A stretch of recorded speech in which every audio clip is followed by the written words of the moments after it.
আজ 5th September teachers day. আজকের দিনে দাঁড়িয়ে এই দিনটা আমার কাছে নিছকই একটা দিন হলেও কোনো এক সময় এ দিনের মাহাত্ম্য ছিল আমাদের কাছে খুব আনন্দের। আমরা যখন ক্লাস 10-এ পড়ি তখন আমরা নিচু ক্লাসের বাচ্চাদের পড়াতে যেতাম। তখন অনেকেই এসব করতো। সেদিন যে কী আনন্দ, একদিনের টিচার বেশ বড় বড় ভাব। তারপরে হতো স্কুলে নানা রকমের অনুষ্ঠান। সেদিন টিচারদের পুরো ছুটি, তারা আমাদের প্রোগ্রামগুলো দেখতেন।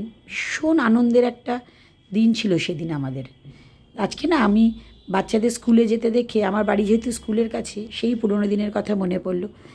আসলে আমাদের শরীরের বয়স বাড়লেও মনের বয়স তো বাড়ে না। মনটাকে সুন্দর তরতাজা রাখতে হয়। সেই মনে মনে ভাবছি আর খুব আনন্দ হচ্ছে। এই করতে করতেই রান্না করছি। জানলা দিয়ে তো দেখা যায় সব স্কুলের বাচ্চাদের। রান্নাও হয়ে গেল। আমি জানো তো কোনো দিন স্কুলের টিচারদের কাছে, এমনকি আমার প্রধান শিক্ষক শিক্ষিকার কাছেও, মানে আমার মা বাবার কাছেও কোনো দিনও বকা খাইনি। হয়তো সেরকম দুষ্টু ছিলাম না তাই।